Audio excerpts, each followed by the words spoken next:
अस्सलामुअलैकुम and welcome to another interesting session. तो आज की वीडियो में हम डिस्कस करेंगे कि आप वॉल्यूमेट्रिक असेसमेंट कैसे करोगे। आप कैसे चेक करोगे कि आपका जो मरीज़ है उसके जिस्म में वॉल्यूम का स्टेटस क्या है।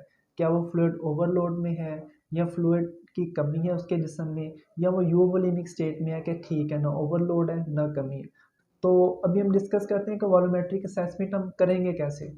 तो वॉल्यूमेट्रिक असेसमेंट को करने के लिए मेडिकल में दो टर्मिनोलॉजीज़ यूज़ की जाती हैं। दो तरह की असेसमेंट होती है, एक सब्जेक्टिव असेसमेंट होती है, एक ऑब्जेक्टिव असेसमेंट होती है। तो सब्जेक्टिव असेसमेंट में आप जस्ट ऑब्जर्व करते हो, ठीक है, एग्जैक्ट आप मेजर नहीं कर रहे हो, जस्ट ऑब्जर्व कर रहे हो। फॉर एग्जांपल अगर मरीज़ कहता है मुझे मेरा सांस खराब हो रहा है, तो ये सब्जेक्टिव असेसमेंट हो सकती है कि पेशेंट फ्लूइड ओवरलोड में है। लेकिन सेकंड होती है ऑब्जेक्टिव असेसमेंट, उसमें हम एग्जैक्ट मेजर करते हैं। वो एग्जैक्ट मेजर कैसे करेंगे, हम चेस्ट का एक्सरे करा लेंगे, एक्सरे में हमें फ्लूइड ओवरलोड मिल जाएगा, वो हमारी ऑब्जेक्टिव असेसमेंट होगी, एग्जैक्ट हमने मेजर कर लिया। तो आज के सेशन में हमने यही डिस्कस करना है कि वो कौन से ऑब्जेक्टिव असेसमेंट के टूल्स हैं, वो कैसे की जाती है, और सब्जेक्टिव असेसमेंट कैसे करते हैं। तो फर्स्ट हम डिस्कस करेंगे सब्जेक्टिव असेसमेंट। तो सब्जेक्टिव असेसमेंट में सबसे पहले हमें मिल जाता है पेरिऑर्बिटल एडिमा। अगर किसी को आंखों के इर्द गिर्द स्वेलिंग हो रही है और वो किडनी डिजीज़ का भी है पेशेंट, तो ये सब्जेक्टिव असेसमेंट बनती है कि उसके जिस्म में पानी की ज़्यादती हो सकती है। सेकंड सब्जेक्टिव असेसमेंट होती है फेशियल पफीनेस। अगर आपको पेशेंट का फेस जो है वो पफ़ी मिल रहा है, सूजा हुआ मिल रहा है, तो ये इस चीज़ की अलामत होती है कि मरीज़ के जिस्म में पानी की ज़्यादती है। नेक्स्ट सब्जेक्टिव असेसमेंट हम कैसे करते हैं, हम चेस्ट अस्कल्टेट कर लेते हैं, मरीज़ की छाती को सुन लेते हैं। तो सुनने पे अगर आपको फाइन क्रैप्स मिल रहे हैं, फाइन क्रैपिटेशन मिल रही हैं, तो ये इस चीज़ की निशानी होती है, इस चीज़ की अलामत होती है कि मरीज़ के जिस्म में पानी की ज़्यादती है, वो फ्लूइड ओवरलोड में जा रहा है। नेक्स्ट सब्जेक्टिव असेसमेंट हम कैसे करते हैं, हम सैक्रल एडिमा चेक करते हैं। जो हमारी सैक्रम होती है, जो बोन होती है, उसके ऊपर अगर एडिमा है, उसके ऊपर अगर स्वेलिंग, उसको दबा के चेक किया जाता है। अगर उसमें स्वेलिंग है, उसमें एडिमा है, तो ये भी इस चीज़ की अलामत होती है कि मरीज़ के जिस्म में पानी की ज़्यादती है। नेक्स्ट जो सब्जेक्टिव असेसमेंट का टूल है वो ये होता है कि हम असाइटीज़ को देख लेते हैं। हम ये देख लेते हैं कि कहीं मरीज़ का पेट तो नहीं फूला हुआ। अगर पेट फूला हुआ मतलब कि उसमें पानी जमा हो गया हुआ है थर्ड स्पेसिस के अंदर, तो ये भी इस चीज़ की अलामत होती है कि फ्लूइड ओवरलोड की तरफ मरीज़ जा रहा है, पानी की ज़्यादती हो रही है जिस्म में। नेक्स्ट सब्जेक्टिव असेसमेंट का और बहुत इंपॉर्टेंट है जो हम लोग अक्सर करते हैं, वो पीडल एडिमा चेक किया जाता है कि पाँव पे चेक किया जाता है कोई स्वेलिंग वगैरह तो नहीं है, ठीक है। देन पीडल एडिमा के ग्रेड्स होते हैं कि वो कौन से ग्रेड का पीडल एडिमा है, पिटिंग है, नॉन पिटिंग। अगर आपको पिटिंग एडिमा मिल रहा है तो वो इस चीज़ की अलामत होगी कि मरीज़ के जिस्म में पानी की ज़्यादती है। नेक्स्ट हम डिस्कस करेंगे ऑब्जेक्टिव असेसमेंट के वो एग्जैक्ट जो मेजरमेंट्स करते हैं, जो टूल्स इस्तेमाल करते हैं, वो कौन से होते हैं। तो ऑब्जेक्टिव असेसमेंट में जैसे हमने पहले भी डिस्कस किया है, चेस्ट एक्सरे करा लेंगे। अभी आपको स्क्रीन पे नज़र भी आ रहा होगा, एक नॉर्मल एक्सरे है और एक फ्लूइड ओवरलोड वाला एक्सरे है। नॉर्मल एक्सरे इस तरह का होता है कि उसमें आपको शार्प सीपी एंगल मिलेंगे, ठीक है, कोई फ्लूइड ओवरलोड नहीं है। अगर आपको सीपी एंगल शार्प नहीं मिल रहे जैसे कि यहाँ पे है, तो ये फ्लूइड ओवरलोड की निशानी होती है। इससे पता चल जाता है कि मरीज़ के जिस्म में पानी की ज़्यादती है। इसको प्लूरल एफ्यूजन बोलते हैं मेडिकल टर्मिनोलॉजी में। नेक्स्ट आप पोस्टल ड्रॉप चेक करते हो। ये भी एक बड़ा अच्छा टूल है कि अगर आपके पास और कुछ भी अवेलेबल नहीं है, चेस्ट एक्सरे वगैरह भी नहीं है, तो आप पोस्टल ड्रॉप करके भी अंदाज़ा लगा सकते हो। बल्कि ये ऑब्जेक्टिव असेसमेंट एग्जैक्ट हो जाएगा कि फ्लूइड की डेफिशिएंसी है या नहीं है। तो पोस्टल ड्रॉप कैसे चेक करते हैं, आप पेशेंट को स्पाइन पोजीशन में लिटाओगे, उसका बीपी चेक कर लोगे, उसको नोट डाउन कर लोगे। देन आप क्या करोगे, पेशेंट को कहोगे कि वो स्टैंडिंग पोजीशन में आ जाए। अगर स्टैंडिंग में नहीं आ सकता तो फिर आप सिटिंग में करा देते हो। देन आप 2 मिनट्स का वेट करते हो, फिर बीपी चेक करते हो, उसको नोट डाउन करते हो। तो आप दोनों का डिफरेंस चेक करते हो। अगर जो सिस्टोलिक आपका ब्लड प्रेशर है, इनके ऊपर वाला जो ब्लड प्रेशर है, उसमें अगर 20 से ज़्यादा का फ़र्क आ रहा है या नीचे वाले में 10 से ज़्यादा का फ़र्क आ रहा है, तो ये इस चीज़ की अलामत होती है कि पोस्टल ड्रॉप सिग्निफिकेंट है। और सिग्निफिकेंट पोस्टल ड्रॉप शो करता है कि मरीज़ के जिस्म में पानी की कमी है। नेक्स्ट हम जो ऑब्जेक्टिव असेसमेंट का टूल यूज़ करते हैं, वो हम जुगुलर वीनस प्रेशर को मेज़र करते हैं, जेवीपी को मेज़र करते हैं। तो जेवीपी क्या होता है, जुगुलर वेन है हमारी, इंटरनल जुगुलर वेन, उसका प्रेशर चेक किया जाता है। तो उसको मेज़र करने का एक प्रॉपर मेथड है, उससे हम करके, जो कि आपको स्क्रीन पे नज़र भी आ रहा होगा, स्केल से हम उसको उसके लेवल को चेक करते हैं, उसको मेज़र करते हैं सेंटीमीटर्स में। तो अगर तो वो 6 टू 8 सेंटीमीटर का वाटर आपके पास जेवीपी आ गया है, तो ये इस चीज़ को इंडिकेट करेगा कि नॉर्मल है। ठीक है। अगर 6 से बिलो जेवीपी आया तो ये फ्लूइड की डेफिशिएंसी को शो करेगा।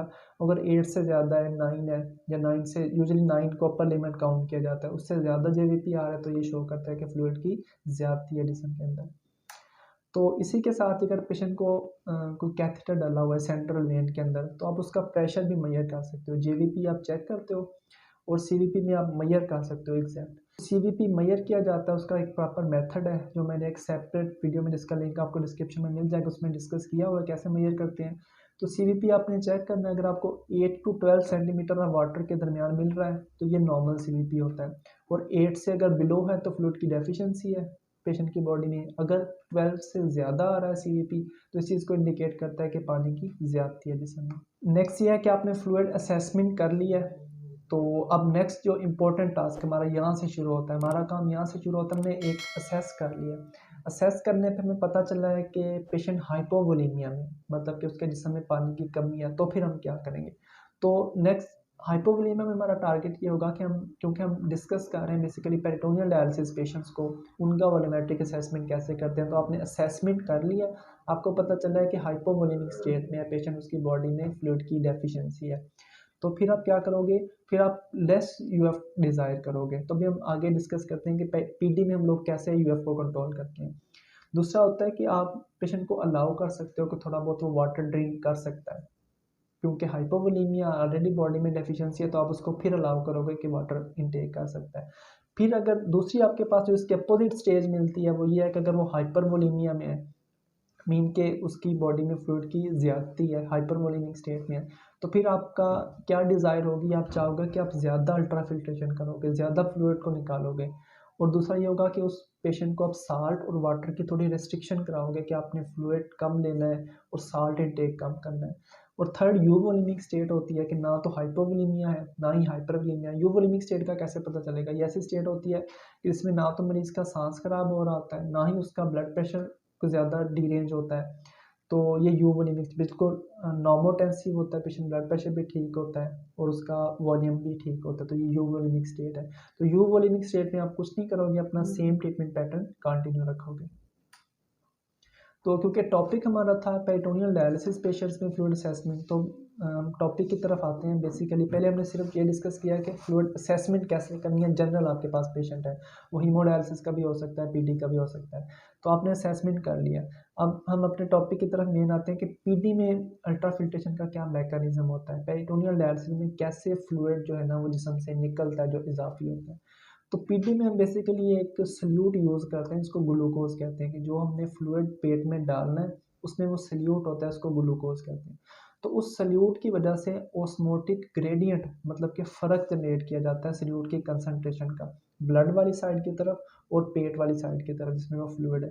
तो उस ग्रेडियंट की वजह से यहाँ पे ओस्मोसिस का प्रिंसिपल होता है। ओस्मोसिस ये होता है कि वाटर मॉलिक्यूल की मूवमेंट लोअर सल्यूट कंसंट्रेशन से हायर सल्यूट कंसंट्रेशन की तरफ। ब्लड वाली साइड पे सल्यूट की कंसंट्रेशन यानी कि ग्लूकोज की कम है, जो हमने कैविटी में फ्लूइड डाला हुआ है वहाँ पे सल्यूट की कंसंट्रेशन यानी कि ग्लूकोज की ज़्यादा है। तो वाटर क्या करेगा, ओस्मोसिस के थ्रू लोअर कंसंट्रेशन से हायर की तरफ मूव कर जाएगा। तो इस तरह से अल्ट्रा फिल्ट्रेशन होती है। अब क्वेश्चन माइंड में ये आता है कि एक ऐसा पेशेंट है जिसके हमने ज़्यादा अल्ट्रा फिल्ट्रेशन करनी है, तो हम क्या करेंगे।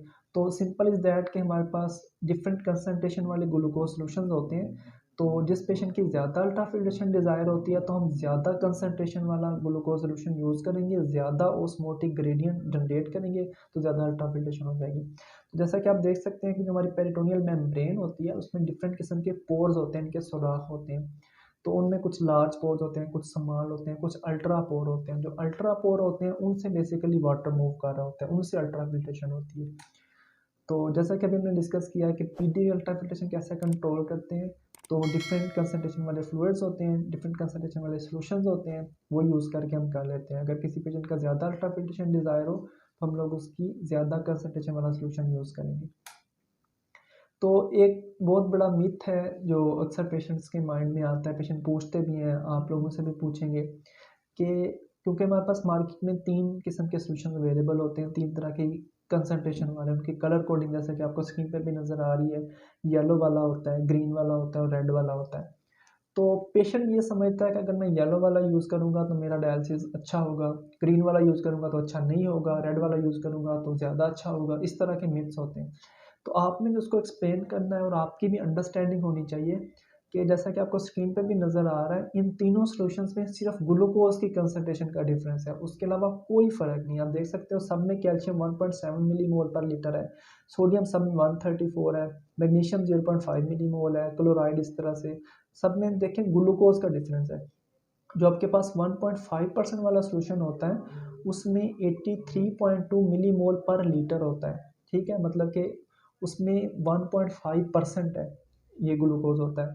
इस तरह से जो आपके पास 2.3% वाला होता है, उसमें 126.1 मिलीमोल पर लीटर ग्लूकोज़ होता है और जो आपके पास 4.25% वाला होता है, उसमें ग्लूकोज़ 235.8 मिलीमोल पर लीटर होता है। तो तीनों में जो डिफ़रेंस है, वो सिर्फ़ ग्लूकोज़ की कंसंट्रेशन का है। जो 1.5 वाला है, उसमें सबसे कम ग्लूकोज़ होता है, जो 2.3 वाला है उसमें 1.5 वाले से ज़्यादा होता है और जो 4.25% वाला सॉल्यूशन है उसमें सबसे ज़्यादा ग्लूकोज़ की कंसंट्रेशन होती है। तो इसमें सिर्फ ग्लूकोज़ की कंसंट्रेशन का फ़र्क है। इन तीनों से हम अल्ट्रा फ़िल्ट्रेशन अपना लेवल अचीव करते हैं कि अगर किसी पेशेंट का ज़्यादा यूएफ करना है, ज़्यादा पानी निकालना है जिस्म से, तो हम हायर कंसंट्रेशन वाला यानी कि रेड वाला बैग यूज़ कर लेंगे। तो उससे डायलिसिस की क्वालिटी पे या डायलिसिस की एफिशिएंसी पे कोई फ़र्क नहीं पड़ेगा, सिर्फ अल्ट्रा फ़िल्ट्रेशन पे फ़र्क पड़ेगा। तो आपने ये पेशेंट को समझाना है और आपकी खुद की भी अंडरस्टैंडिंग होनी चाहिए। नेक्स्ट एक सॉल्यूशन होता है, उसको आइकोडेक्सिन बोलते हैं। तो हमारे कुछ ऐसे पेशेंट्स होते हैं, ये मैं पहले बता दूं कि जो आइकोडेक्सिन है, ये पाकिस्तान में अवेलेबल नहीं है राइट नाउ और ये एक्सपेंसिव होता है। तो लेकिन इसके बेनिफिट्स हैं, किस लिए यूज़ करना होता है। कुछ ऐसे पेशेंट्स होते हैं जिनमें अल्ट्रा फिल्ट्रेशन फेलियर हो जाता है, मतलब कि उनमें अल्ट्रा फिल्ट्रेशन वाला टारगेट अचीव नहीं हो रहा, या वो पेशेंट हाई ट्रांसपोर्टर है। तो हाई ट्रांसपोर्टर में क्योंकि आपको पता है कि कंसंट्रेशन ग्रेडियंट बड़े जल्दी लॉस हो जाता है, तो जो आइकोडेक्सिन होता है, तो इसको यूज़ करने से वो जो ग्रेडियंट होता है, वो जो फ़र्क होता है, ये लॉन्ग ड्यूरेशन तक रहता है। और ऐसा हमारा हाई ट्रांसपोर्टर पेशेंट है जिसका हमने डिवेल ज़्यादा देर तक का देना है, हमें क्लीयरेंस अचीव ही नहीं होती जब तक हम ज़्यादा डिवेल नहीं दे रहे, तो उसमें हम फिर आइकोडेक्सिन यूज़ करेंगे। तो आइकोडेक्सिन यूज़ करने से एक तो अल्ट्रा फिल्ट्रेशन अच्छी अचीव हो जाएगी, दूसरा ये कि आप लॉन्ग देर तक वो कंसंट्रेशन ग्रेडियंट का डिफरेंस रहता है और अच्छी उस पेशेंट की क्लीयरेंस हो जाएगी। तो ये बेसिकली होता है। तो आइकोडेक्सिन और ग्लूकोज़ में क्या फ़र्क होता है? दोनों में मॉलिक्यूलर साइज़ का फ़र्क है, दोनों ही ग्लूकोज़ के ही टाइप्स हैं, ये माल्टोज़ है, वो ग्लूकोज़ है।